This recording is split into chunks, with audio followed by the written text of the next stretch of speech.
Hi guys and welcome back to the channel Deepak Yadav Education.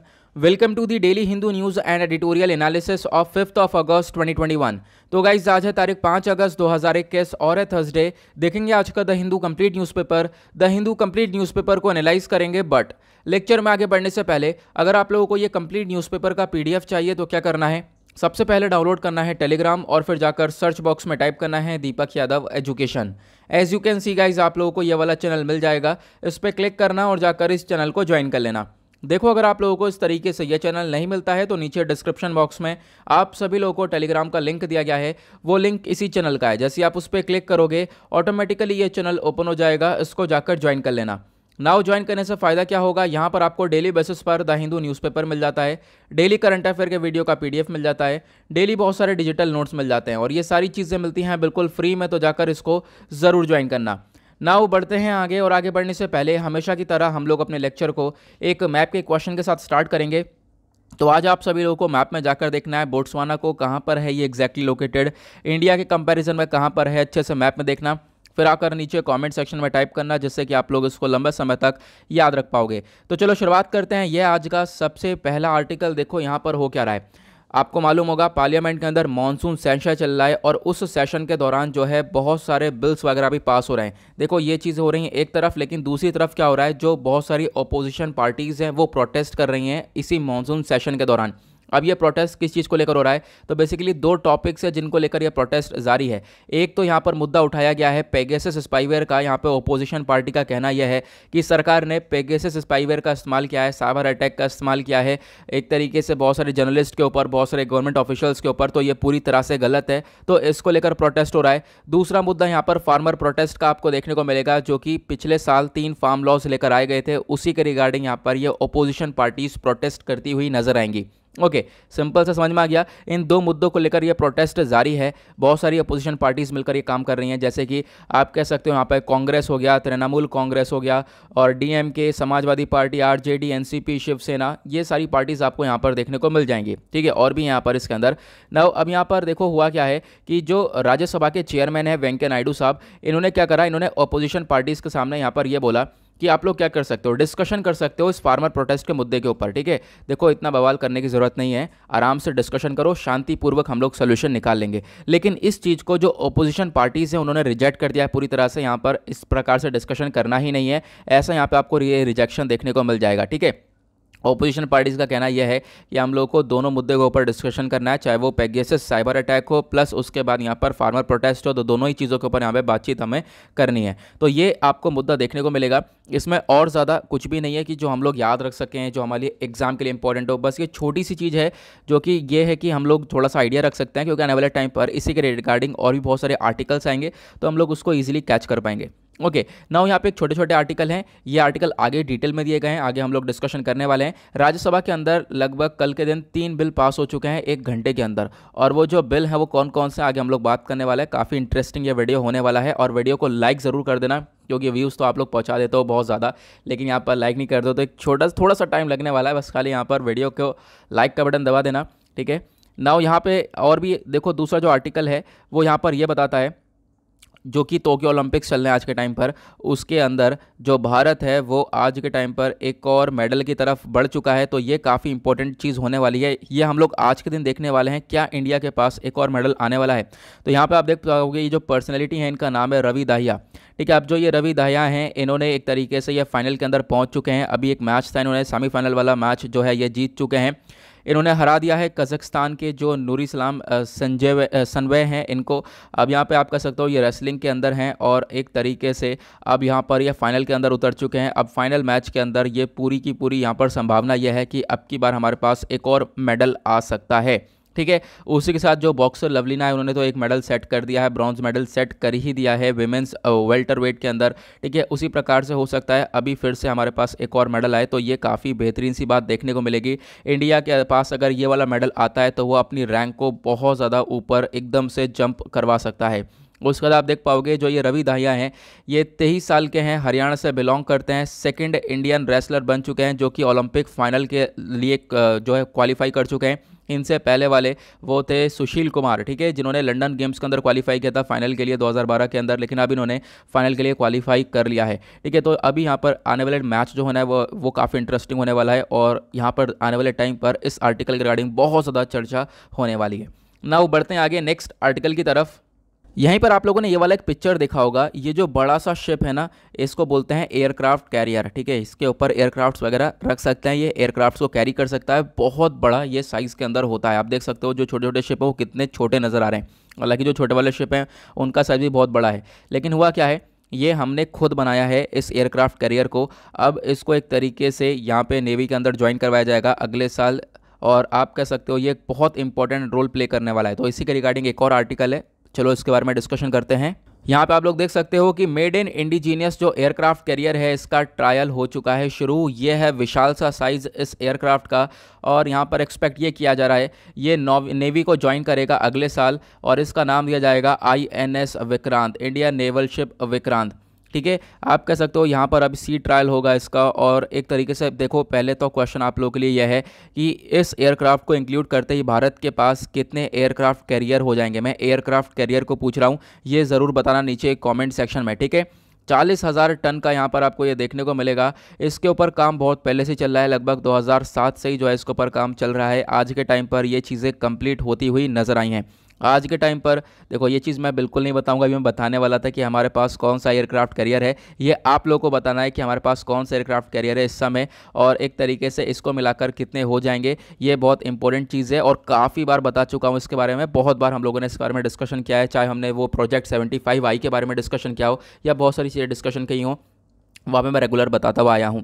Now ये जो aircraft carrier है ना, इसका कंस्ट्रक्शन जो प्रोजेक्ट है इसको अप्रूव किया गया था एक कैबिनेट कमेटी के द्वारा ऑन द सिक्योरिटी इन 2002, यानी 2002 के अंदर इसको एक तरीके से अप्रूवल मिला।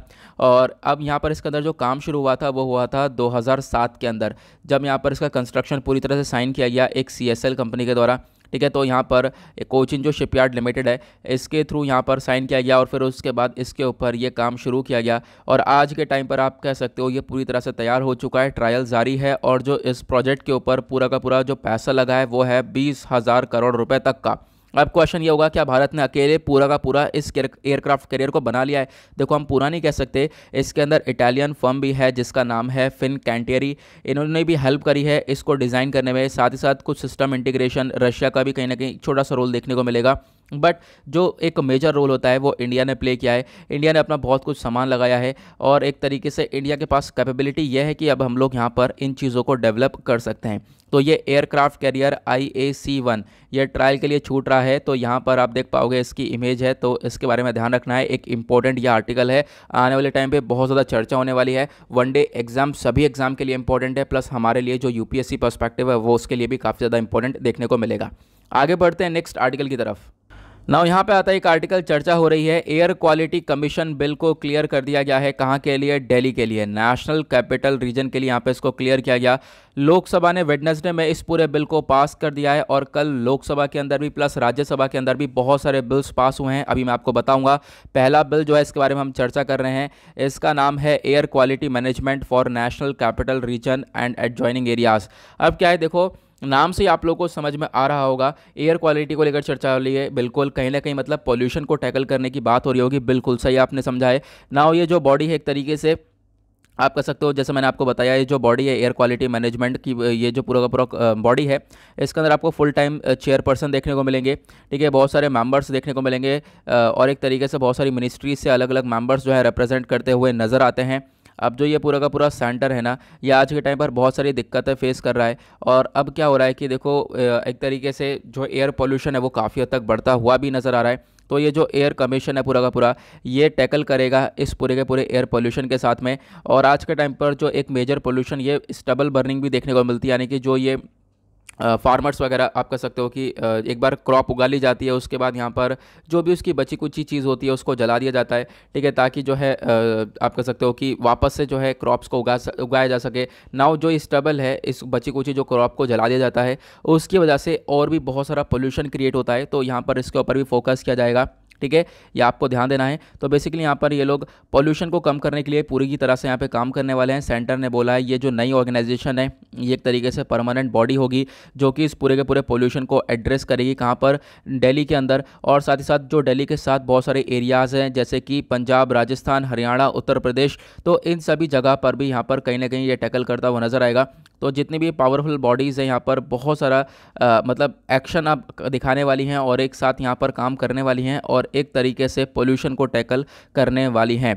ठीक है, तो आपको ध्यान रखना है ये जो एयर क्वालिटी कमीशन है बेसिकली इसके अंदर एक फुल टाइम चेयरपर्सन भी हैं। ठीक है, अब यहाँ पे काम ये होगा कि प्रॉब्लम्स को, जो भी प्रॉब्लम्स हैं एयर पोल्यूशन की, उसको टैकल किया जाएगा। तो इसके रिगार्डिंग यहाँ पर ये बिल आया है। देन इसके बाद यहाँ पर एक छोटा सा आर्टिकल है बट इंपॉर्टेंट है। यहाँ पे बोला गया कि कल के दिन 1 घंटे के अंदर लगभग राज्यसभा ने 3 बिल्स को पास किया है।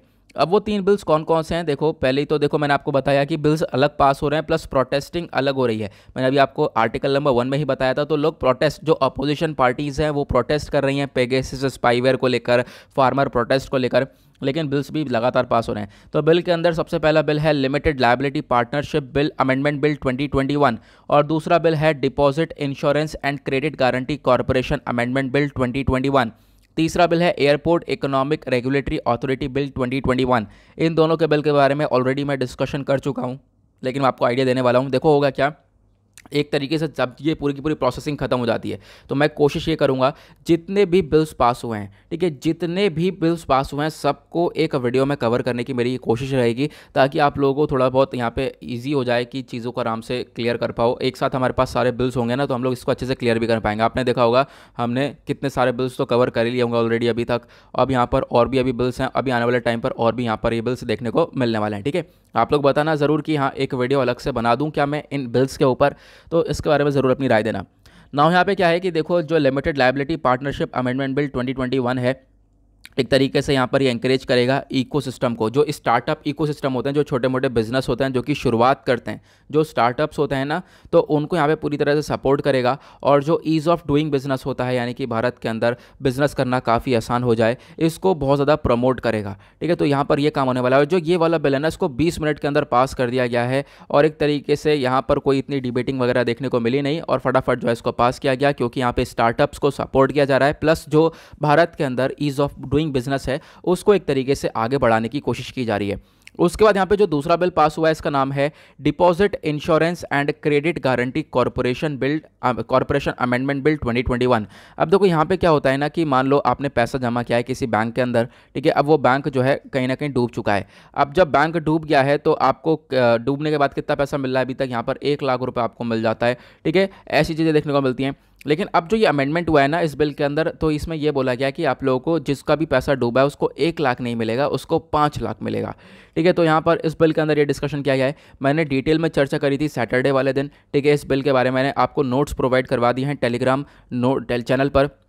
कौन से वाले चैनल पर, दीपक यादव एजुकेशन, जो ब्रैकेट में नोट्स लिखा है उसी वाले चैनल पर यहाँ पर मैंने इसके रिगार्डिंग सभी के बिल के नोट्स प्रोवाइड करवा दिए हैं। डोंट वरी, टेंशन मत लेना, बिल्स को डिटेल में मैं कवर करूँगा, कुछ भी ऐसी चीज़ नहीं होगी जो कि मैं छोड़ूं। ठीक है, भले ही यहाँ पर वीडियो थोड़ी लेट आ जाए या फिर देर से आने लगे, लेकिन यहाँ पर क्या होगा मैं सारी चीज़ें कवर करता रहूँगा। और यहाँ पर अमेंडमेंट जो भी बिल्स हैं इनके रिगार्डिंग मैं एक सेपरेट लेक्चर भी बनाऊँगा, एक सेपरेट वीडियो बनाऊँगा जहाँ पर हम लोग सारे बिल्स का डिस्कशन कर लेंगे एक बार जैसे यहाँ पर ये बिल्स पास होना रुकते हैं तो। ठीक है, उसके बाद यहाँ पर क्या होगा, जो तीसरा बिल है वो है airport economy regulatory authority bill 2021। अब जो ये वाला एयरपोर्ट वाला बिल है ना इसका मेन मकसद ये है कि जो छोटे छोटे एयरपोर्ट्स हैं उनको आपस में मिला दिया जाए और एक तरीके से इसका मकसद ये है कि जो एयरपोर्ट्स हैं उनको स्मॉलर सिटीज़ के अंदर लाया जाए। ठीक है, यहाँ पे आप देख पाओगे कि जो एयरपोर्ट्स है वो लाए जाएं, छोटे छोटे शहरों के अंदर भी छोटे छोटे एयरपोर्ट्स को आपस में क्लब टू क्लब भी किया जाए। तो यहाँ पर ये सारी चीज़ें करी जाएंगी इस बिल के अंदर, तो देखेंगे आने वाले टाइम पर किस प्रकार से यहाँ पर ये चीज़ें इंप्लीमेंट होती हैं। ओके, नाउ आगे बढ़ते हैं नेक्स्ट आर्टिकल की तरफ। एक बहुत ज़्यादा ज़बरदस्त इंटरेस्टिंग आर्टिकल है और इम्पॉर्टेंट आर्टिकल है हमारे एग्जाम के लिए भी, और इसके रिगार्डिंग पहले यूपीएससी क्वेश्चन पूछ चुका है।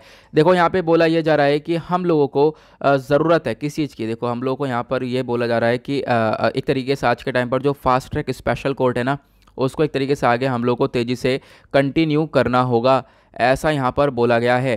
ठीक है, आप लोग यहाँ पर ये देख पाओगे इसके अंदर कैबिनेट ने वेडनेसडे में अप्रूव किया है कि लगभग आप कह सकते हो फास्ट ट्रैक जो स्पेशल कोर्ट हैं इनको एक तरीके से आने वाले टाइम पर और ज़्यादा कंटिन्यू करना पड़ेगा और ज़्यादा बढ़ाना पड़ेगा, क्योंकि यहाँ पर बहुत सारे केसेस हैं जो कि यहाँ पर इन कोर्ट्स को देखने होंगे। ठीक है, सेंटर ने काफ़ी पैसा यहाँ पे प्रोवाइड करवाया है, काफ़ी फंड प्रोवाइड करवाया है कि देखो आने वाले टाइम पर जो फास्ट ट्रैक कोर्ट्स हैं इनको सेटअप किया जाएगा। इसके लिए सेंटर का जो शेयर है वो लगभग 971 करोड़ रुपए का है, जो कि डायरेक्टली आएगा निर्भया फंड के थ्रू। ठीक है, अब पहले मैं आपको कुछ स्टैटिक पोर्शन कवर करवाता हूँ जो कि हमारे एग्जाम पर्सपेक्टिव काफ़ी इंपॉर्टेंट है, फिर उसके बाद हम लोग आगे यहाँ पर चर्चा करने वाले हैं। पहले आपको समझना यह है यह फास्ट ट्रैक स्पेशल कोर्ट क्या होती है। अब यहाँ पर अप्रूवल मिला है कि ये जो कोर्ट्स हैं बेसिकली इनको एक तरीके से आगे कंटिन्यू किया जाएगा। ठीक है, अब यहाँ पर ये आर्टिकल आपका जीएस पेपर 2 पॉलिटी के पॉइंट ऑफ व्यू से इंपॉर्टेंट हो जाएगा। जो फास्ट ट्रैक कोर्ट होते हैं आप इनका नाम से समझ रहे होंगे, एक स्पेशल कोर्ट है जो कि जहाँ पर जो ट्रायल होता है ना वो बहुत तेज होते हैं। फास्ट मतलब तेज़ी से कवर कर देना, बिल्कुल जो स्पीडी ट्रायल्स होते हैं वहाँ पर वो उसको देखा जाता है। फास्ट ट्रैक कोर्ट डील करते हैं एक स्पीडी डिस्पोजल और स्पीडी तरीके से, मतलब बहुत तेज़ी से सोल्यूशन वगैरह सब कुछ आ जाता है, बहुत तेज़ी से केस को निपटाया जाता है इन कोर्ट्स के अंदर। ठीक है, ये कह सकते हो आप। ये जो फास्ट ट्रैक कोर्ट है बेसिकली इनको एस्टेब्लिश किया गया था भारत के अंदर साल 2000 में। इनका मेन मकसद ये था कि जो लंबे लंबे बहुत बड़े बड़े सेशंस होते हैं कोर्ट के अंदर, बहुत बड़े बड़े केसेस होते हैं वो छूट जाते हैं, कहीं ना कहीं पेंडिंग रह जाते हैं, तो उन केसेस को जल्द से जल्द कवर करने का काम यहाँ पर ये फास्ट ट्रैक कोर्ट करता है। स्पेशल कोर्ट है ये, मैंने आपको बताया, ये डील करता है स्पेशल टाइप के केसेस के रिगार्डिंग। ठीक है, और फिर उनको जल्द से जल्द ये सॉल्व करता है। अब देखो यहाँ पे क्वेश्चन ये आया था कि हम लोगों को फास्ट ट्रैक कोर्ट की ज़रूरत क्या है, तो ज़रूरत क्या है, तो यहाँ पे आप लोग सिंपल सा देख सकते हो। पहला यहाँ पे हेडिंग ये है कि देखो आज के टाइम पर बहुत ज़्यादा केसेस पेंडिंग पड़े हुए हैं, तो उन केसेस को कहीं ना कहीं रिजॉल्व करने के लिए, जल्दी जल्दी निपटाने के लिए हमें फास्ट ट्रैक स्पेशल कोर्ट की ज़रूरत है। उसके बाद यहाँ पर आप कह सकते हो जो नंबर ऑफ अंडर ट्रायल्स हैं जेल्स के अंदर, ठीक है, उसको यहाँ पर रिड्यूस करने के लिए यहाँ पे फास्ट ट्रैक कोर्ट की ज़रूरत है। या फिर जो स्पीडी ट्रायल है उसके लिए यहाँ पे ज़रूरत पड़ेगी हम लोग को कि जल्द से जल्द केस को निपटाने के लिए। उसके बाद यहाँ पर आप कह सकते हो कि और भी जैसे दिक्कतें देखने को मिलती है, जुडिशरी के जो कमिटमेंट है कि जो सेक्सुअल और जेंडर बेस्ड वायलेंस है इसको कम से कम किया जा सके। ठीक है, इसके लिए भी यहाँ पे फास्ट ट्रैक कोर्ट की ज़रूरत पड़ जाएगी, क्योंकि जो फास्ट ट्रैक कोर्ट है ना वो बहुत जल्दी काम करेगा और एक्यूरेट तरीके से काम करेगा। जो भी जेंडर बेस्ड या फिर सेक्सुअल वायलेंस होगा, ठीक है, उसकी रिगार्डिंग एक अच्छे स्तर पर जाकर एक जस्टिस प्रोवाइड करवाएगा और बहुत जल्दी जस्टिस मिलेगा। तो यहाँ पर इसके लिए भी काफ़ी ज़्यादा इंपॉर्टेंट हो जाता है। उसके बाद ये जो फास्ट ट्रैक कोर्ट है इनके बहुत सारे एडवांटेजेस भी हैं, जो बहुत ज़्यादा बर्डन है केसेस का वो बर्डन कम हो जाता है।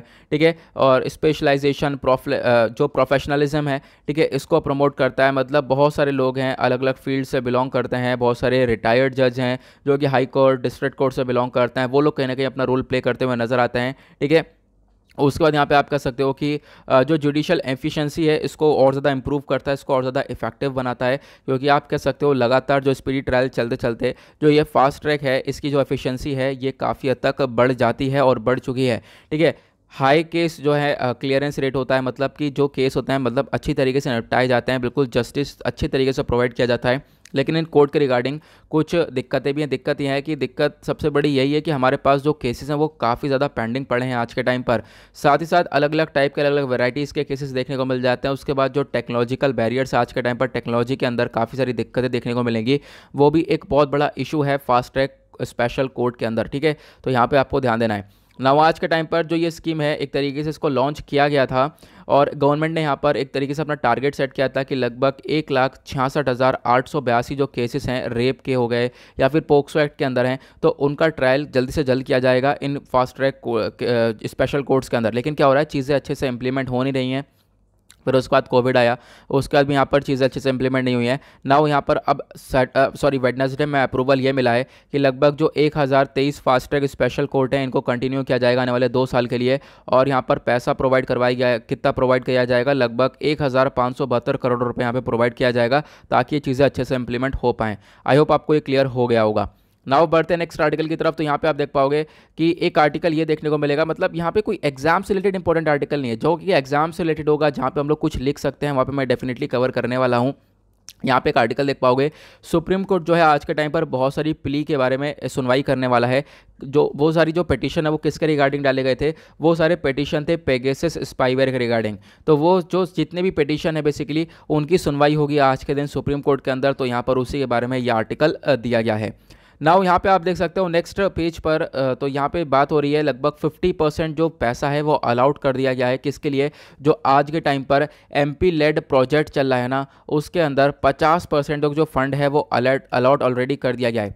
और लगभग यहाँ पे बोला गया है 2200 करोड़ रुपए अलॉट करे गए थे ताकि ये जो एमपी लेड प्रोजेक्ट है उसको पूरी तरह से कंप्लीट करा जाए साल 2021-22 का। ठीक है, इसके लिए यहाँ पर इतना पैसा दिया गया है। तो अब इस पैसे का महत्व समझने से पहले आपको ये समझना होगा ये एमपी लेड प्रोजेक्ट या फिर ये जो एमपी लेड स्कीम है ये एग्जैक्टली क्या है, तब आप लोगों को चीज़ें आगे अच्छे से समझ में आएंगी। नाउ यहाँ पे आप लोग देख सकते हो मैं इस स्कीम के बारे में बता रहा हूँ, इसके रिगार्डिंग ये आर्टिकल आपका GS paper 2 plus GS paper 3 दोनों के पॉइंट ऑफ व्यू से इंपॉर्टेंट हो जाएगा। नाउ एक सेकंड, ये जो एमपी लेड है इसके फुल फॉर्म क्या है? इसकी फुल फॉर्म है members of parliament local area development scheme. Okay, now अब हम लोग इसके बारे में डिटेल में कवर करेंगे। तो यहाँ पे आप देख सकते हो वेरियस टॉपिक्स आप लोग उसको रिलेट कर सकते हो। एमपी लेड बेसिकली एक सेंट्रल सेक्टर स्कीम है जिसको अनाउंस किया गया था दिसंबर 1993 के अंदर। और एक तरीके से जब ये आया था तो ये किसके कंट्रोल में था? ये था मिनिस्ट्री ऑफ रूरल डेवलपमेंट के कंट्रोल में। फिर उसके बाद अक्टूबर 1994 में इसको ट्रांसफ़र कर दिया गया किसके अंडर में? Ministry of statistics and programme implementation के अंडर में। काम क्या है इसका? देखो हर साल क्या होता है, जो भी मेंबर ऑफ पार्लियामेंट होते हैं उनको 5 करोड़ रुपए दिए जाते हैं 2 इंस्टॉलमेंट में। ठीक है, और एक तरीके से 2.5 करोड़ रुपए 2 इंस्टॉलमेंट में प्रोवाइड करवा दिए जाते हैं। जो फंड्स होता है इस एमपी लेड स्कीम के अंदर वो नॉन लैप्सेबल होता है। अब यहाँ पर क्या है कि जो लोकसभा के जो एमपीज़ हैं ना, ठीक है, इनको रेकमेंड किया जाता है, आप कह सकते हो कि ये रेकमेंड करते हैं डिस्ट्रिक्ट अथॉरिटीज़ प्रोजेक्ट्स के बारे में और इन सब चीज़ों के बारे में, अपनी कॉन्स्टिट्यूंसी के बारे में कहाँ पर पैसा लगना है। उसी प्रकार से जो राज्यसभा के मेंबर ऑफ पार्लियामेंट होते हैं उनको भी स्पेंड करना होता है अपने स्टेट के ऊपर। ठीक है, तो उसके लिए यहाँ पे पैसा चाहिए होता है, तो उन सब पैसों को यहाँ पे प्रोवाइड किया जाता है इस एमपी लेड प्रोजेक्ट के अंदर, इस एमपी लेड स्कीम के अंदर। ठीक है, जो नॉमिनेटेड मेंबर्स होते हैं राज्यसभा और लोकसभा के, वो रेकमेंड करते हैं कि देखो यहाँ पर वर्क होना है, कंट्री के अंदर यहाँ पे काम होना है, तो यहाँ पर काम होगा तो उसके लिए पैसा चाहिए, तो सरकार वहाँ पे पैसा प्रोवाइड करवाती है। देखो प्रायोरिटी प्रोजेक्ट्स क्या होते हैं जहाँ पर पैसा सबसे पहली बात लगता है, तो प्रायोरिटी प्रोजेक्ट के अंदर एसेट बिल्डिंग आती है। जैसे कि ड्रिंकिंग वाटर फैसिलिटी कहीं पर नहीं है तो इसके लिए रिकमेंडेशन देगा, चाहे वो लोकसभा है चाहे वो राज्यसभा के मेंबर है, तो वो रिकमेंडेशन देगा कि हाँ भाई यहाँ पर ड्रिंकिंग वाटर फैसिलिटी लगानी है तो इसके लिए पैसा चाहिए। या फिर एजुकेशन हो गया, हेल्थ हो गया, सैनिटेशन, रोड्स, इन सब चीज़ों के लिए लगाई जाती है। लगभग जून 2016 के बाद से हो क्या रहा है, जो एमपी लेड फंड है इसका और भी वेरियस तरीके से इस्तेमाल हो रहा है। जैसे कि बहुत सारी स्कीम्स के लिए, जैसे स्वच्छ भारत अभियान हो गया, एसेसेबल इंडिया कैंपेन हो गया जिसमें हम सुगमय भारत अभियान बोलते हैं। उसके बाद यहाँ पर और भी स्कीम्स हो गई, संसद आदर्श ग्राम योजना करके। लेकिन यहाँ पे क्रिटिसिज्म भी है। क्रिटिसिज्म ये है कि ये जो फाइनेंशियल है, ये जो पैसा है, इसके अंदर बहुत ज़्यादा मिसमैनेजमेंट देखने को मिलता है। ठीक है, बहुत ज़्यादा मिसमैनेजमेंट हो जाता है, एक तरीके से फ्रॉड वगैरह देखने को मिल जाता है। और इस स्कीम के पीछे जो स्टैट्यूटरी बॉडी है वो कोई देखने को मिलेगी नहीं, यानी ये स्कीम जो है स्टैट्यूटरी लॉ के थ्रू गवर्न करी नहीं जा रही है। अगर स्टैट्यूटरी लॉ के थ्रू गवर्न करी जाती तो अलग ही बात होती इसके अंदर। और कहीं ना कहीं जो फेडरलिज्म है उसके ऊपर कहीं ना कहीं एक तरीके से ये नुकसान होता हुआ नज़र आ रहा है एमपी लेड की वजह से। जो पार्ट 9 है, part 9A of the constitution है, वो कहीं ना कहीं ब्रीच होता हुआ नज़र आएगा, वो कहीं ना कहीं वॉयलेट होता हुआ नज़र आएगा इस एमपी लेड की वजह से। और जो सेपरेशन ऑफ पावर है, यानी कि एमपीज़ को जो है एक तरीके से अलग पावर मिली हुई है, लेकिन यहाँ पे क्या है, सेपरेशन ऑफ पावर के बीच में कॉन्फ्लिक्शन देखने को मिल रहा है, क्योंकि एमपी जो है लगातार इन्वॉल्व हो रहे हैं एग्जीक्यूटिव फंक्शंस के अंदर। तो कहीं ना कहीं जो ये पावर्स को अलग अलग डिफाइन किया गया है, वो पावर्स अलग अलग डिफाइन करती हुई नज़र आ नहीं रही है, सही से इंप्लीमेंट करती हुई नज़र आ नहीं रही हैं। तो इस स्कीम के बारे में आई होप आप लोग ये समझ गए होंगे। नाउ यहाँ पर जो स्पेंडिंग है इस एमपी लेड स्कीम के अंदर, ये आप कह सकते हो काफ़ी हद तक बढ़ चुका है। 16 मार्च 2021 की बात है, जो स्टैंडिंग कमेटी ऑन फाइनेंस है, इन्होंने यहाँ पर मांग ये करी थी कि देखो ये जो फंड्स है ना, बेसिकली इसको यहाँ पे फिनिश किया जाएगा। जो ये एक तरीके से फंड यहाँ पे दिया जाएगा एमपी लेड प्रोजेक्ट्स के अंदर में। और जो डिपार्टमेंट ऑफ एक्सपेंडिचर है, इन्होंने यहाँ पर 16 मार्च 2021 को लगभग 2200 करोड़ रुपए प्रोवाइड करवाए थे। और फिर जो ये 22 मार्च को क्या हुआ, जो ये अमाउंट है ये ट्रांसफ़र करा गया स्टैटिस्टिक्स मिनिस्ट्री के थ्रू। अब यहाँ पर आप कह सकते हो आज के टाइम पर लगभग 1107.5 करोड़ रुपए यूटिलाइज़ कर चुके हैं 31 मार्च तक, ऐसा यहाँ पर बोला गया है। ठीक है, तो किस प्रकार से पैसा जाता है, आई होप आप इसको समझ गए होंगे। और ये एमपी लेड स्कीम क्या है, प्रोजेक्ट्स क्या होते हैं, यहाँ पर जो भी जगह पे जो भी कॉन्स्टिट्यूंसी है वहाँ पे अगर दिक्कतें हो रही हैं, वहाँ पर जो है कुछ ना कुछ लगाना है, वहाँ पर डेवलपमेंट करना है, तो उसके लिए यहाँ पे ये रिकमेंडेशन आती है। ओके, नाउ बढ़ते हैं नेक्स्ट आर्टिकल की तरफ। एक और इम्पोर्टेंट आर्टिकल है, तो यहाँ पर बोला यह जा रहा है जो राइट टू एजुकेशन एंटाइटलमेंट है, इसको एक तरीके से यहाँ पे आपको पूरा करना पड़ेगा। और इसके लिए सरकार को जो है कैश ट्रांसफ़र करना पड़ेगा, डायरेक्ट कैश ट्रांसफ़र करना पड़ेगा। यहाँ पे आप देख पाओगे, और इसको चीज़ को अप्रूव कर दिया गया है। जो कैबिनेट है उसने समग्र शिक्षा स्कीम को अप्रूव किया कि इस स्कीम को थोड़ा सा बढ़ा दिया जाएगा मार्च 2026 तक। स्कीम क्या है आगे मैं आपको बताऊँगा। तो ये जो सरकार है वो आज के टाइम पर पे कर रही है स्टूडेंट्स को उनका राइट टू एजुकेशन के तौर पर, एक तरीके से उनको कैश ट्रांसफ़र प्रोवाइड किया जा रहा है, ताकि जो है वो अपनी जो दिक्कतें आज के टाइम पर उनसे निकल सकें। ठीक है, तो इन सब चीज़ों का अप्रूवल जो है मिल चुका है कैबिनेट के द्वारा वेडनेसडे में कि हाँ भाई कैश वगैरह ट्रांसफ़र किया जाएगा। समग्र शिक्षा स्कीम जिसको एक्सटेंड कर दिया गया है मार्च 2026 तक, और इसके अंदर और भी पैसा डिक्लेयर कर दिया गया है। लगभग 2.94 लाख करोड़ रुपीज़ यहाँ पर बताए गए हैं। ये सेंट्रल का शेयर है, और ये जो पैसा ये प्रोवाइड किया जाएगा बच्चों की एजुकेशन के लिए, लिटरेसी के लिए, न्यूमरेसी लैंग्वेज एजुकेशन के लिए। और यहाँ पर जो सेंट्रल का शेयर है यानी कि केंद्र सरकार का शेयर है वो बहुत ज़्यादा है। समग्र शिक्षा की बात करें तो ये एक इंटीग्रेटेड स्कीम है। लगभग यहाँ पर 11.6 लाख गवर्नमेंट जो स्कूल्स हैं उनके अंदर यहाँ पे ये बेनिफिट देने वाला है। लगभग 15 करोड़ जो स्टूडेंट्स हैं और लगभग 57 लाख टीचर्स हैं, इनको इन्वॉल्व किया गया है इसके अंदर, और यहाँ पे फंडिंग प्रोवाइड करवाई जाएगी। फंडिंग का जो सिचुएशन है वो कुछ अलग होने वाला है। जो ये फंडिंग होगी वो 60% जो फंडिंग है वो सेंटर प्रोवाइड करवाएगा, 40% फंडिंग जो ज़्यादातर स्टेट्स प्रोवाइड करवाएंगे, ठीक है। लेकिन सेंटर का शेयर आपको ज़्यादा देखने को मिलेगा। यहाँ पर बेसिकली बात हो रहा है कि डायरेक्ट बेनिफिट ट्रांसफ़र किया जाएगा, डायरेक्ट अकाउंट में पैसा ट्रांसफ़र किया जाएगा, कैश ट्रांसफ़र किया जाएगा बच्चों के। ओके, नाउ उसका नेक्स्ट आर्टिकल यहाँ पे आपको देखने को मिलेगा। चर्चा हो रही है ब्लैक टॉपिंग के बारे में। ब्लैक टॉपिंग ऑफ रोड जो है नियर LAC वो कंप्लीट हो चुकी है, उसके बारे में एक छोटा सा आर्टिकल यहाँ पर दिया गया है, ठीक है। तो एक तरीके से ये जो रोड बनाई है वो किसने बनाई है, वो है BRO ने, यानी बॉर्डर्स रोड ऑर्गेनाइजेशन ने इसको कंप्लीट किया है। और एक तरीके से आप कह सकते हो ये दुनिया की हाईएस्ट मोटरेबल रोड हो चुकी है। इतनी ऊंचाई पर दुनिया भर में कहीं पर भी ये रोड देखने को नहीं मिलेगी। क्वेश्चन ये है ये रोड एग्जैक्टली कहाँ पर बनाई गई है, तो वह है उमलिंगला जो कि ईस्टर्न लद्दाख वाले एरिया में है, वहाँ पर इस रोड को कंस्ट्रक्ट किया गया है। तो आपको ध्यान रखना है सबसे हाईएस्ट लेवल पर है दुनिया भर में। क्वेश्चन ये है इस रोड को बनाने वाला कौन है, वो है ब्रो, ठीक है। ब्रो से याद रख लो, बॉर्डर्स रोड ऑर्गेनाइजेशन। तो ये क्या है एग्जैक्टली, देखो इससे पहले क्वेश्चन आया है, लाओ यहाँ पे हम लोग उसको देख लेते हैं क्या है ये। यह आर्टिकल आपका GS पेपर 3 के पॉइंट ऑफ व्यू से इंपॉर्टेंट हो जाएगा। बॉर्डर्स रोड ऑर्गेनाइजेशन बेसिकली एक रोड कंस्ट्रक्शन बॉडी है जो कि रोड्स को बनाती है, और एक तरीके से ज़्यादातर ये उन रोड्स को बनाती है जो कि इंडिया के बॉर्डर एरियाज़ हैं वहाँ पर। जैसे कि अफगानिस्तान के पास बॉर्डर है, भूटान, म्यांमार, तजिकिस्तान, श्रीलंका के पास बॉर्डर है, तो उन्होंने एरियाज़ के अंदर ये एक तरीके से आप कह सकते हो कि ये रोड्स का कंस्ट्रक्शन करती है। BRO को बनाया गया था 7 मई 1960 के अंदर, और आज के टाइम पर ये आता है मिनिस्ट्री ऑफ डिफेंस के अंदर 2015 में, ठीक है। उससे पहले आप कह सकते हो ये ministry of road transport and highways के अंडर में आया करता था। नाउ यहाँ पर इसका जो एग्जीक्यूटिव हेड है BRO का वो हैं आज के टाइम पर डायरेक्टर जनरल जो बॉर्डर रोड्स हैं, ठीक है, जो कि रैंक लेफ्टिनेंट जनरल की रैंक को गेन करते हैं, ठीक है। लेफ्टिनेंट जनरल की रैंक है, उनको यहाँ पर एक तरीके से एग्जीक्यूटिव हेड बोला जाता है, तो आपको ध्यान रखना है। ओके, तो ये छोटी सी इन्फॉर्मेशन है बट इंपॉर्टेंट है। नाउ आगे बढ़ते हैं। ये है पेज नंबर 11 और ये 12 है, तो एडवर्टीजमेंट भरा हुआ पेज है, इनको आप लोग इजीली स्किप कर सकते हो, बिल्कुल भी इंपॉर्टेंट है नहीं।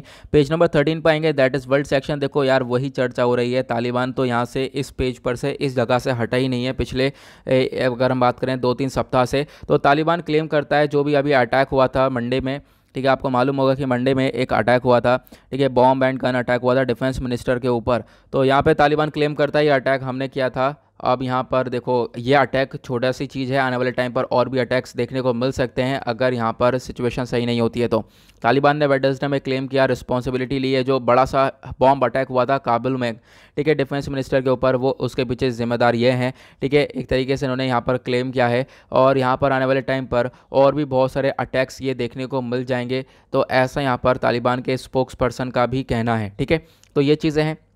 देन उसके बाद यहाँ पर आप देख पाओगे US ने लगभग आप कह सकते हो कि 110 मिलियन से भी ज़्यादा कोविड-19 वैक्सीन को शिप्ड आउट कर दिया। अब यहाँ पर ये कोविड-19 वैक्सीन जो है ये middle and low income countries तक पहुँचेंगी, लेकिन इसके अंदर आपको इंडिया देखने को नहीं मिलेगा। ये सबसे बड़ा इशू है। तो यहाँ पर हम इस इशू को रिजॉल्व करेंगे जल्द से जल्द, और ऐसे यहाँ पर ऑफिशियल का कहना है कि हम लोग भी यहाँ पर इशूज़ को रिजॉल्व कर इस वैक्सीन का फ़ायदा उठाएंगे, क्योंकि इंडिया जो है इस ऑफिशियल लिस्ट ऑफ कंट्रीज़ के अंदर अपीयर होता हुआ नज़र नहीं आएगा।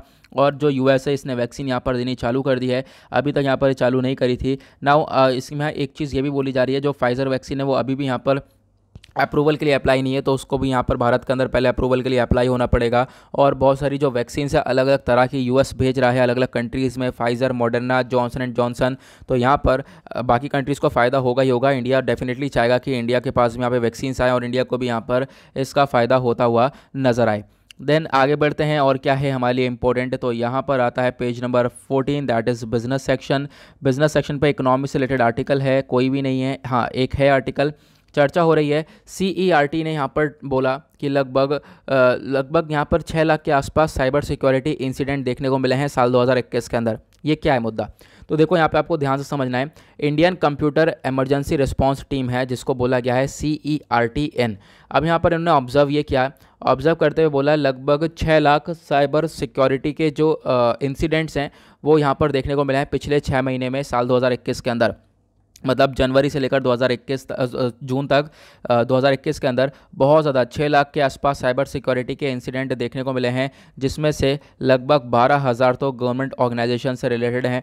ठीक है, जो गवर्नमेंट है एक तरीके से इन्होंने यहाँ पर इन्फॉर्म किया है लोकसभा को इन्हीं सब बातों के बारे में वेडनेसडे में, तो उसी के बारे में यहाँ पर ये चर्चा हो रही है। ठीक है, तो एक तरीके से साइबर सिक्योरिटी की तरफ हम लोग बढ़ रहे हैं, साइबर सिक्योरिटी की तरफ हम लोगों ने थोड़ा बहुत यहाँ पे कदम उठाया, जो कि ज़रूरी भी है क्योंकि आज के टाइम पर बहुत ज़्यादा ये साइबर अटैक्स वाली चीज़ें देखने को मिलेंगी। प्लस इंडिया के साथ साथ वेरियस कंट्रीज़ जो हैं इन साइबर अटैक वाले चीज़ों को झेल रही हैं आज के टाइम पर। ओके, देन उसके बाद यहाँ पे एक आर्टिकल आपको देखने को मिलेगा कि जो PV सिंधु हैं इन्होंने जो है एक तरीके से ब्रॉन्ज मेडल जीता है, तो इन्होंने जो पूरा का पूरा क्रेडिट है वो पूरा का पूरा अपनी टीम को यहाँ पर एक क्रेडिट दिया है। ठीक है, टोक्यो ब्रॉन्ज के लिए। अब यहाँ पर इनका गोल ये है कि जो पेरिस 2024 में यहाँ पर गेम होने वाला है उसके अंदर भी यहाँ पर जिस प्रकार से इस समय जीते हैं उस प्रकार से वहाँ पे भी जीत के दिखाएं।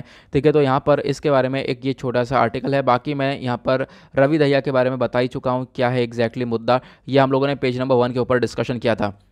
नाउ चलते हैं हम लोग एडिटोरियल सेक्शन पर, देखेंगे आज के मोस्ट इंपॉर्टेंट एडिटोरियल्स को। नाउ आते हैं पेज नंबर 6 के ऊपर, और आज आपको 4 एडिटोरियल इंपॉर्टेंट देखने को मिल जाएंगे। एक आर्टिकल है ये वाला ज़बरदस्त है, इसके बारे में डिस्कशन होगा, एजुकेशन को लेकर चर्चा हो रही है। उसके बाद यहाँ पे एक आर्टिकल ये वाला देखने को मिलेगा, तिग्रे रीजन के अंदर जो क्राइसिस हैं इसको थोड़ा सा हम लोग अच्छे से समझेंगे क्या है। उसके बाद जो फेडरलिज्म के बारे में थोड़ा बहुत यहाँ पे हम लोग देखने वाले हैं कि यहाँ पर क्या है कि जो फेडरलिज्म के बीच में बहुत ज़्यादा क्लैशेस देखने को मिलते हैं, तो उसके बारे में चर्चा होगी। देन उसके बाद यहाँ पर ये आर्टिकल ज़बरदस्त है, कल भी हमने डिस्कशन किया था एसेंशियल डिफेंस सर्विस बिल के बारे में, तो यहाँ पर राइट टू स्ट्राइक के बारे में चर्चा हो रही है, इसको हम लोग अच्छे से समझेंगे। तो इंपॉर्टेंट आर्टिकल हैं ये सारे के सारे। नाउ सबसे पहले हम लोग देख लेते हैं ये वाला, a language ladder on an education road block. अब देखो मतलब क्या है इसका, बहुत सारे जो इंडियन स्टूडेंट्स हैं वो यहाँ पर ये चाहते हैं जो उनका कोर्सेज है ना वो मदर टंग में हो, जो भाषा वो बोलते हैं उन्हीं के अंदर वो कोर्सेज़ को लगाया जाए। ठीक है, उन्हीं के अंदर वो कोर्सेज़ लाए जाएँ जैसे कि वो चीज़ों को और अच्छे से सीख पाएंगे अगर वो उनके लैंग्वेज के अंदर उनकी मदर टंग के अंदर वो कोर्सेज होंगे। तो अभी मुद्दा क्या है, मुद्दा यह है कि देखो अभी यहाँ पर एक रेवोल्यूशनरी स्टेप उठाया गया है रिसेंटली। लगभग 14 इंजीनियरिंग कॉलेजेस हैं 8 राज्यों के, इन्होंने यहाँ पर ये स्टेप उठाया कि हम लोग जो भी कोर्सेज ऑफर करेंगे उन कोर्सेज के अंदर रीजनल लैंग्वेजेस भी होंगी। मतलब जो इस पर्टिकुलर जगह से व्यक्ति बिलोंग करता है, जो भी भाषा बोलता है वो अपने रीजन की भाषा में यहाँ पर इन कोर्सेज को कर सकता है। तो यहाँ पर ये चीज़ें बोली गई हैं। तो इस प्रकार से यहाँ पे 14 इंजीनियरिंग कॉलेजेस ने यहाँ पर ये स्टेप उठाया है। तो बोला ये जा रहा है कि ये स्टेप और भी कॉलेज उठा सकते हैं क्योंकि इसका बेनिफिट काफ़ी ज़्यादा है। ये जो डिसीजन है बेसिकली आप कह सकते हो कि AICT का जो डिसीजन है BTech प्रोग्राम्स को लाना 11 नेटिव लैंग्वेजेस के अंदर, ठीक है, ये सारी चीज़ें हो गई। ये कहीं ना कहीं एक इंपॉर्टेंट चीज़ है। हम लोग क्या कर सकते हैं, ये जो रीजनल लैंग्वेजेस है इसके अंदर चीज़ों को इम्प्लीमेंट कर सकते हैं। ऑब्वियस सी बात है, अपनी जो रीजनल लैंग्वेज होगी, जो अपनी भाषा होगी, जो इंसान बोलता है उसके अंदर चीज़ों को ज़्यादा अच्छी तरीके से समझ पाएगा, ज़्यादा अच्छी तरीके से लिख पाएगा, ज़्यादा अच्छी तरीके से सीख पाएगा। नाउ यहाँ पर ये जो एक मॉन्यूमेंटल मूव है जिसने यहाँ पर दुनिया भर के अंदर आप कह सकते हो कि दुनिया भर के अंदर ये एक अपॉर्चुनिटी को ओपन कर सकता है। और आप कह सकते हो बहुत सारे जो BTech कोर्सेज हैं चाहे वो अलग अलग लैंग्वेजेस में प्रोवाइड किए जा सकते हैं, जैसे हिंदी, मराठी, तमिल, तेलुगु, कन्नड़, गुजराती, मलयालम, बंगाली, आसमीज़ और पंजाबी, उड़िया, इन अलग अलग लैंग्वेजेस के अंदर जो है इन कोर्सेज़ को प्रोवाइड किया जा सकता है। हमारे प्राइम मिनिस्टर मोदी जी ने एक तरीके से अभी क्या कह रहा है, जो नेशनल एजुकेशन पॉलिसी है इसकी फर्स्ट एनिवर्सरी को सेलिब्रेट किया है। और जो ये नेशनल एजुकेशन पॉलिसी ये भी कहीं ना कहीं यहाँ पर बात करती है कि जो बच्चे की एजुकेशन है वो जो शुरुआती तौर पर उसकी रीजनल लैंग्वेजेस में होनी चाहिए, जो जिस पर्टिकुलर रीजन से बिलोंग करता है उसी लैंग्वेज में होनी चाहिए। इससे क्या होता है, बच्चे के अंदर जो कॉन्फिडेंस है वो बिल्टअप होता है, प्लस चीज़ों को वो थोड़ा सा ज़्यादा बेहतर तरीके से समझ पाता है, ठीक है, रादर देन इंग्लिश। देन उसके बाद यहाँ पे क्या है, एक रिमार्केबल स्टेप है और इसको हम लोगों को थोड़ा सा आगे बढ़ाना पड़ेगा। मिलियंस ऑफ स्टूडेंट्स हैं जो कि चाहते हैं जो उनके प्रोफेशनल कोर्सेज हैं वो उनके मदर टंग में हो, और अगर हम मदर टंग पे लेकर आते हैं कोर्सेज़ को तो यहाँ पर बच्चे ज़्यादा मतलब बच्चे ज़्यादा इन्वॉल्व होते हुए नजर आएंगे इन कोर्सेज़ के अंदर, ठीक है। एक सर्वे कंडक्ट करवाया गया था AICTE के द्वारा। AICTE क्या है, यह है all India council for technical education. Now ये सर्वे हुआ था फरवरी के अंदर इसी साल, जिसमें पता चला है लगभग 83,000 स्टूडेंट्स हैं लगभग 44% स्टूडेंट हैं जिन्होंने फेवर में वोट डाला है कि देखो मदर टंग के अंदर इंजीनियरिंग के कोर्सेज आने चाहिए। ठीक है, मदर टंग के अंदर यहाँ पर हम लोग पढ़ाई ज़्यादा बेहतर से कर पाएंगे। और एक तरीके से मैंने आपको बताया जो ये नेशनल एजुकेशन पॉलिसी है 2020, इसका मेन मकसद भी यही है कि कहीं ना कहीं यहाँ पर जो प्राइमरी स्कूल लेवल हो गया, बच्चे की जो लर्निंग आउटकम है वो बेटर हो जाती है और एक तरीके से बच्चा अलग अलग लैंग्वेजेस को सीखता है। देखो यहाँ पे जो लैंग्वेजेस पढ़ाई जा रही हैं वो अलग हैं, लेकिन यहाँ पर जो रीजनल लैंग्वेज है उसके ऊपर ही फोकस किया जाएगा। तो अलग अलग यहाँ पे बच्चा लैंग्वेज सीखेगा ना, तो उसका जो कॉग्निटिव स्किल है, जो उसकी ब्रेन पावर है, वो और ज़्यादा इंक्रीज़ होती हुई नज़र आएंगी। ये सारी चीज़ें यहाँ पर देखने को मिल जाती हैं। ठीक है, अगर हम बात करें कि लगातार फोकस किया जा रहा है इंग्लिश के ऊपर, तो ऐसी चीज़ें यहाँ पर देखने को नहीं मिलेंगी। बहुत सारी कंट्रीज़ है जो कि अपनी अपनी ही लैंग्वेज के ऊपर फोकस करती हैं और हम लोग यहाँ पर इंग्लिश के ऊपर ज़्यादातर फोकस करते हुए नज़र आते हैं। नाउ यहाँ पे बोला गया है, देखो एक इंडियन फिजिस्ट हैं, नोबेल लॉरिएट है, नाम है सर CV रमन। ठीक है, इन्होंने यहाँ पे डिमॉन्स्ट्रेट किया है, इन्होंने यहाँ पर बोला है कि हम लोग अगर साइंस को अगर पढ़ाना है तो अगर हम लोग मदर टंग के अंदर साइंस को पढ़ाएंगे तो वो ज़्यादा बेटर होने वाला है। इससे प्रोडक्टिविटी, एक्टिविटी दोनों इंक्रीज़ होती हुई नज़र आएगी। ठीक है, ज़्यादा से ज़्यादा लोग पार्टिसिपेट कर पाएंगे, क्योंकि ऑब्वियस सी बात है चीज़ें इंग्लिश में है, लेकिन अगर उसी को दूसरे रीजनल लैंग्वेज में समझा दी जाए तो वो जो बंदा है वो अलग से इसको अच्छे से समझ पाएगा। ठीक है, तो यहाँ पर क्या है कि इस चीज़ को लेकर यहाँ पर एक महान फिजिस्ट ने भी बोला है। उसी के साथ यहाँ पर अगर हम बात करें इंजीनियरिंग कोर्सेज़ के अलावा, साइंस के अलावा भी हम लोग और भी कोर्सेज़ निकाल सकते हैं, जैसे इंजीनियरिंग, मेडिसिन, लॉ, ह्यूमैनिटीज़। ठीक है, इन सब यहाँ पर ये सब की पढ़ाई जो रीजनल लैंग्वेजेस में हो सकती है। और हम लोग यहाँ पर ज़रूरी नहीं है कि इंग्लिश मीडियम यूनिवर्सिटीज़ के ऊपर ही फोकस करें, यहाँ पर काम ये हो सकता है कि जो लोकल लैंग्वेजेस हैं इनका भी इस्तेमाल किया जा सकता है। अगर हम बात करें दुनिया भर के अंदर बहुत ज़्यादा काम हुआ है। साउथ कोरिया के अंदर लगभग 70% यूनिवर्सिटीज़ है जो कि कोरियन के अंदर ही पढ़ाती हैं। ऐसा नहीं है कि यहाँ पर इंग्लिश के ऊपर फोकस किया जाता है। उसी प्रकार से जापान के अंदर देखने को मिलेगा, तो जापान में भी यहाँ पर ये देखने को मिलेगा, चाइना के अंदर भी देखने को मिलेगा। ये लोग अपनी लैंग्वेज को ज़्यादातर महत्व देते हैं, चाहे वो जर्मनी हो, फ्रेंच हो, तो ये लोग भी अपनी लैंग्वेज को ज़्यादा महत्व देते हुए नज़र आते हैं। ज़्यादातर जो प्रोग्राम्स हैं, ज़्यादातर कोर्सेज हैं, डिग्रीज़ हैं, वो सब इनकी लैंग्वेज में, खुद की लैंग्वेज में ही देखने को मिलेंगी। तो इसी प्रकार से हम लोगों को भी आगे बढ़ना पड़ेगा। जो हमारी रीजनल लैंग्वेजेस हैं उनके ऊपर थोड़ा सा हम लोग फोकस कर सकते हैं और इन कंट्रीज़ की तरह थोड़ा सा हम लोग यहाँ पर डेवलप कर सकते हैं। ये एक इंपॉर्टेंट चीज़ है। नेशनल एजुकेशन पॉलिसी के बारे में बार बार चर्चा हो रही है कि हाँ भाई, इसने भी यहाँ पर ये चीज़ बोली है और इससे क्या होगा, इससे जो है थोड़ा बहुत इंप्रूवमेंट, थोड़ा बहुत नहीं बहुत कुछ इंप्रूवमेंट देखने को मिलने वाला है। और यहाँ पर आज के टाइम पर जो ये डिजिटल एज है, जो टेक्नोलॉजी है, ये एक बहुत इंपॉर्टेंट चीज़ हो चुकी है। ये जो लैंग्वेजेस कोर्सेज हैं स्टूडेंट्स तक ये पहुंचा सकती है, जो रिमोट एरियाज़ हैं वहाँ तक, मतलब कि जो भी गांव के एरियाज़ या फिर ऐसे एरियाज़ हैं जहाँ पर फैसिलिटी प्रोवाइड नहीं पूरी हो पा रही है, तो वहाँ पर भी टेक्नोलॉजी के माध्यम से ये कोर्सेज पहुँचाए जा सकते हैं, ताकि जो रिमोट एरियाज़ हो गए, गाँव तक जो है बच्चा पढ़ सके। ऐसे स्टेप्स यहाँ पर उठाए जा सकते हैं और एक तरीके से ये बहुत बड़ा डेवलपमेंट है। इसमें क्या होगा, एक वेलकम डेवलपमेंट है। इसमें हम लोग कोलैबोरेशन करेंगे, AICT हो गया, IIT मद्रास हो गया, ताकि जो ये कोर्सेज हैं इनको लाया जाए अलग अलग लैंग्वेजेस में, जैसे कि तमिलनाडु, हिंदी, तेलुगु, कन्नड़, बंगाली, मराठी, मलयालम, गुजराती, इन सब के अंदर यहाँ पर ये लाया जा सकता है। इससे क्या होगा, जो इंजीनियरिंग स्टूडेंट्स हैं वो ज़्यादातर बढ़ते हुए नजर आएंगे। ठीक है, क्योंकि उनको यहाँ पर अपनी रीजनल लैंग्वेजेस के अंदर ये कोर्सेज देखने को मिल जाएंगे। तो मदर टंग एक इंपॉर्टेंट है। ये मुद्दा मदर टंग वर्सेस इंग्लिश का नहीं है। यहाँ पर क्वेश्चन ये है कि मदर टंग के अंदर ज़्यादा से ज़्यादा बच्चे इन्वॉल्व हो पाएंगे, ज़्यादा से ज़्यादा अच्छी तरीके से चीज़ों को सीख पाएंगे और जो ज़्यादातर यहाँ पर प्रोडक्टिविटी, एक्टिविटी सब कुछ इंक्रीज़ होती हुई नज़र आएगी। तो यहाँ पर यह है आर्टिकल कंप्लीट एडिटोरियल। देन उसके बाद बात करते हैं नेक्स्ट एडिटोरियल की। तो यहाँ पे चर्चा हो रही है तिग्रे के बारे में। तो इथियोपिया के अंदर, ठीक है, मैप में ज़रूर जाकर देख लेना। आज क्या है ना, आज मैं मैप नहीं दिखा पा रहा हूँ आप लोगों को, ठीक है, कुछ दिक्कत की वजह से, तो मैप में ज़रूर देख लेना। इथियोपिया की में क्या है, इथियोपिया के अंदर आपको ये तिग्रे वाला रीजन देखने को मिलेगा। साइड में जो है तिग्रे का रीजन है। तो क्या है कि उस तिग्रे वाले रीजन में आज के टाइम पर बहुत ज़्यादा जो है प्रॉब्लम्स क्रिएट होती हुई नजर आएंगी। इथियोपिया के अंदर एक प्राइम मिनिस्टर है एबी अहमद। मैं आपको मुद्दा समझाता हूँ। तो एबी अहमद ने क्या करा, बहुत सारे ट्रूप्स को, बहुत सारे जवानों को तिग्रे वाले रीजन में भेजा। ठीक है, और एक आप कह सकते हो नवंबर 2020 के अंदर इन्होंने प्रॉमिस किया कि ये एक शॉर्ट कैंपेन चलाने वाले हैं तिग्रे पीपल्स लिबरेशन फ्रंट के अगेंस्ट में। तो यहाँ पे आपको समझ में नहीं आ रहा होगा, मैं आपको समझाता हूँ। ये मान लो यहाँ पर ये इथियोपिया का मैप है, ठीक है, ये मैं आपको समझा देता हूँ, ठीक है, तब भी आपको समझ में आ जाएगा। इथियोपिया का मैप है, कुछ इस प्रकार से किनारे आपको देखने को मिलेगा। ठीक है, इथियोपिया के मैप में जो ये ऊपर वाला रीजन है, ये कौन सा रीजन है, ये है तिग्रे वाला रीजन। ठीक है, जैसे हमारे यहाँ स्टेट्स होते हैं बहुत सारे, उसी प्रकार से यहाँ पे स्टेट्स भी होंगे, तो यहाँ पे तिग्रे वाला रीजन है।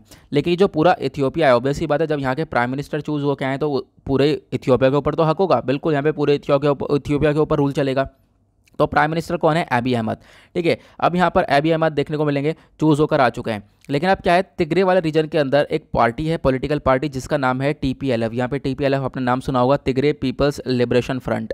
ठीक है, वो पार्टी जो है आपको यहाँ पर देखने को मिलेगी। अब क्या है, इस पार्टी के बीच में प्लस जो यहाँ के पूरे के प्राइम मिनिस्टर हैं, इन दोनों के बीच में कभी पीस मेंटेन ही नहीं हुआ है, कभी यहाँ पर अच्छे से बातचीत हुई नहीं है, आपस में हमेशा से ही डिस्प्यूट रहा है। ठीक है, इन दोनों के बीच में यहाँ पे प्राइम मिनिस्टर की बात सुनती नहीं है पूरी की पूरी पार्टी। तो प्राइम मिनिस्टर ने यहाँ के जो एबी अहमद हैं, बहुत सारी चीज़ें यहाँ पर इनके ऊपर लागू करी। इनफैक्ट यहाँ पर इतनी ज़्यादा इनको दिक्कतें जलवा दी कि तिग्रे वाले रीजन में आज के टाइम पर फूड क्राइसिस चल रहा है, लोग जो है भूखे मर रहे हैं।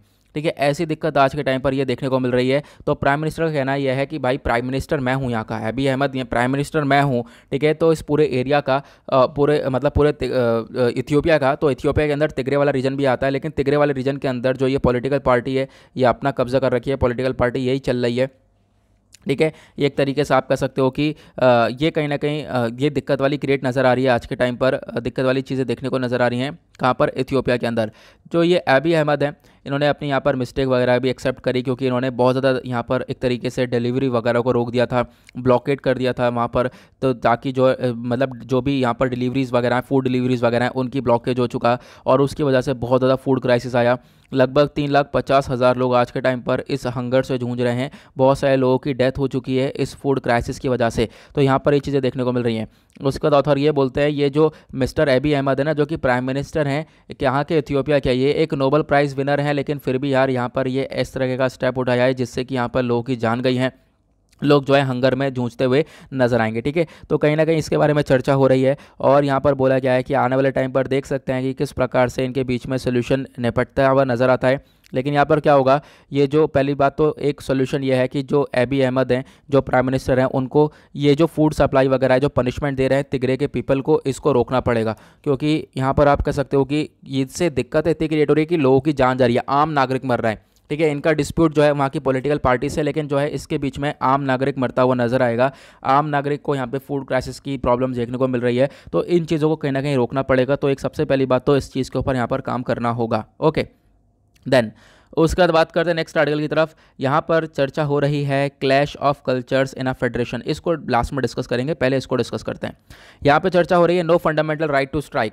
अब देखो होगा क्या है, मैंने कल डिटेल में डिस्कशन किया था, अभी रिसेंटली एक जो मिनिस्ट्री ऑफ डिफेंस है, इन्होंने एक बिल पास किया है लोकसभा के अंदर। बिल का नाम है एसेंशियल डिफेंस सर्विस बिल 2021। अब यहाँ पर ये जो बिल है, ये फोकस कर रहा है कि जो भी व्यक्ति है, जो भी वर्कर्स होते हैं, मतलब मान लो आपस में बहुत सारे लोग हैं, ठीक है, एक फैक्ट्री के अंदर ये काम कर रहे हैं। अब जो फैक्ट्री है, अब एक तरीके से वो उनके साथ सही सा बिहेव नहीं कर रही है। ठीक है, अब सही सा बिहेव नहीं कर रही, तो क्या करेंगे जो वर्कर्स वो क्या करेंगे, आपस में मिलकर कहेंगे हम लोग स्ट्राइक पर जाएंगे, हम लोग कल से नहीं आने वाले काम पर। तो वो लोग क्या करेंगे, स्ट्राइक पर चले जाएंगे। तो क्या होगा, अब यहाँ पर स्ट्राइक पर जाएंगे तो उनके लिए रोकने के लिए कुछ चीज़ें हैं ही नहीं। लेकिन अब यहाँ पर जो ये एसेंशियल डिफेंस सर्विस बिल 2021 लाया गया है, ये डिफाइन करता है कि जो वर्कर होंगे, जो डिफेंस सेक्टर से बिलोंग करते हैं वर्कर, वो यहाँ पर स्ट्राइक पर नहीं जा सकते। ठीक है, मतलब अपनी जॉब छोड़कर नहीं जा सकते हैं, ऐसा यहाँ पे बोला गया है। लेकिन आपको बताना ये देखना ये है, ये वर्कर्स कौन से हैं। देखो मैं आपको पहले ही समझा देता हूँ, ये वर्कर्स वो हैं जो कि डिफेंस सेक्टर के अंदर वर्क करते हैं। डिफेंस सेक्टर के मतलब आपको मालूम होगा, एक मुद्दा उठा था ऑर्डिनेंस बोर्ड फैक्ट्री वाला।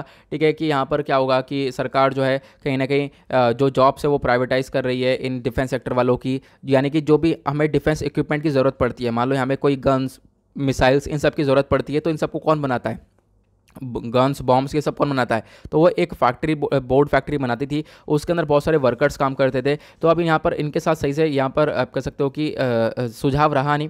यहाँ पे बोला गया कि जो ये वर्कर्स हैं, इनको सबको कॉर्पोरेटाइज किया जाएगा और वर्कर्स को यहाँ पे एक तरीके से प्राइवेटाइज कर दिया जाएगा, ये चीज़ें यहाँ पे बोली गई थी। तो वर्कर्स को दिक्कत हुई, वर्कर्स कह रहे हैं हम लोग स्ट्राइक पर जा रहे हैं, हम लोग को यहाँ पर नहीं काम वाम करना है। तो यहाँ पर सरकार ने ये बिल पास कर दिया है मिनिस्ट्री ऑफ डिफेंस ने, और यहाँ पर अब किया है, ये लोग स्ट्राइक पर भी नहीं जा सकते हैं, ऐसा यहाँ पर डिफाइन किया गया है। ओके, तो यहाँ पे आपको ध्यान देना है। चलो अब हम लोग एक ही चीज़ को क्लियर करते हैं, क्योंकि ये बहुत इंपॉर्टेंट है। एसेंशियल डिफेंस सर्विस बिल 2021 के बारे में यहाँ पर ये चर्चा हो रही है।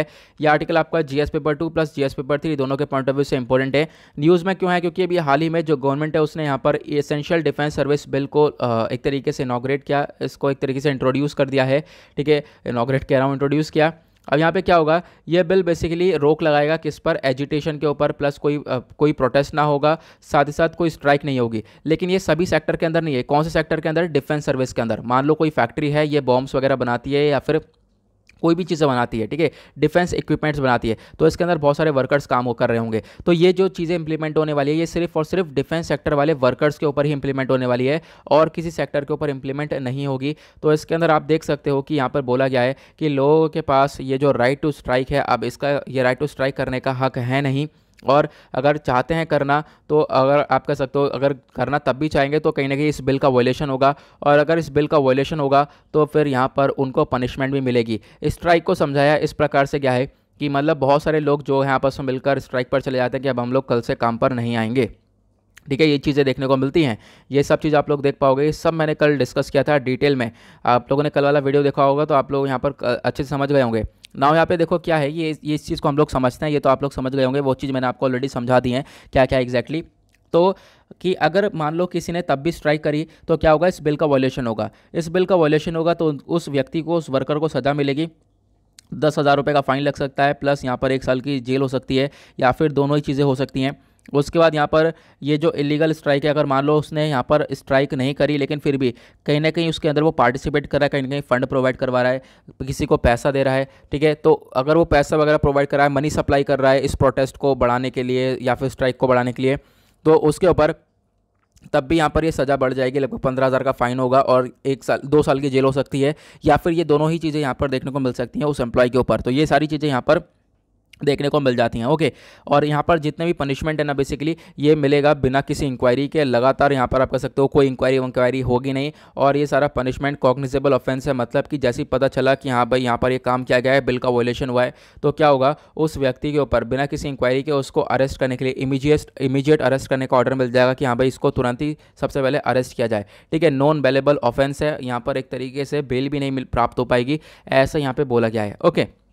तो ये सारी चीज़ें यहाँ पर हैं इस आर्टिकल के अंदर, आई होप आप इसको समझ गए होंगे, इंपॉर्टेंट है।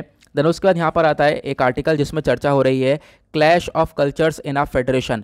देखो अब यहाँ पर मुद्दा क्या है, मुद्दा ये है कि देखो बहुत सारी फेडरेशन है, जैसे कि आप देख पाओगे यूरोपियन यूनियन हो गया, इंडिया हो गया, ठीक है, इनके बीच में आपस में क्लैश देखने को मिलते हैं, और एक तरीके से जो लेटेस्ट कंट्रोवर्सी है वो यूरोपियन यूनियन के अंदर देखने को मिलेगी। यूरोपियन यूनियन को काफ़ी बारी चर्चा, काफ़ी ज़्यादा आलोचना हो रही है इसकी, ठीक है। आप इसके अंदर 27 नेशन देखने को मिलेंगे, लेकिन क्या है, ये 27 नेशन आपस में टिक पा नहीं रहे हैं, और आप कह सकते हो यूरोपियन यूनियन एक बहुत बड़ी इकोनॉमी है दुनिया भर की, लेकिन फिर भी जो ये 27 लीडर्स हैं अलग अलग, इनका जो बजट एलोकेशन हो गया, फिशरीज़ हो गया, इनके ऊपर बहुत सारे इश्यूज़ रहते हैं, बहुत सारे मुद्दे इनके क्रिएट रहते हैं। तो मतलब जो ये फेडरेशन वर्ड है वो कहीं ना कहीं क्लैश होता हुआ नज़र आएगा, ठीक है, क्योंकि ये जो 27 कंट्रीज़ है यूरोपियन यूनियन के अंदर, सबके बीच में कुछ ना कुछ डिस्प्यूट देखने को मिलेगा ही मिलेगा। कहीं पर ट्रेड डिस्प्यूट हो रहा है, अभी ब्रेक्जिट वाला इशू हो गया, और भी बहुत सारे वेरियस इश्यूज़ होते हैं, जैसे कि हंगरी के अंदर जो LGBT वाला है, ठीक है, LGBT को यहाँ पर ये लोग रिप्रेजेंटेशन नहीं दे रहे हैं, तो एक मुद्दा ये उठ गया। तो आपस में जो है ये जो फेडरेशन है, एक साथ जो रहना चाहिए था वो एक साथ रह के यहाँ पर रह नहीं रहे हैं, तो ये दिक्कतें देखने को मिल रही है। उसी प्रकार से इंडिया के अंदर क्या सिनेरियो है, तो इंडिया के अंदर यहाँ पे बोला गया है सेंटर और जो अपोजिशन है, ठीक है, फेडरलिज्म क्या होता है, फेडरलिज्म का मतलब होता है संघवाद का ढांचा, ठीक है। इंडिया के अंदर आपको ये फेडरलिज्म देखने को मिलेगा। फेडरलिज्म का मतलब है कि इंडिया के अंदर आपको सेंट्रल गवर्नमेंट भी देखने को मिलेगी, प्लस स्टेट गवर्नमेंट भी देखने को मिलेगी, दोनों ही वर्क करते हैं, ठीक है।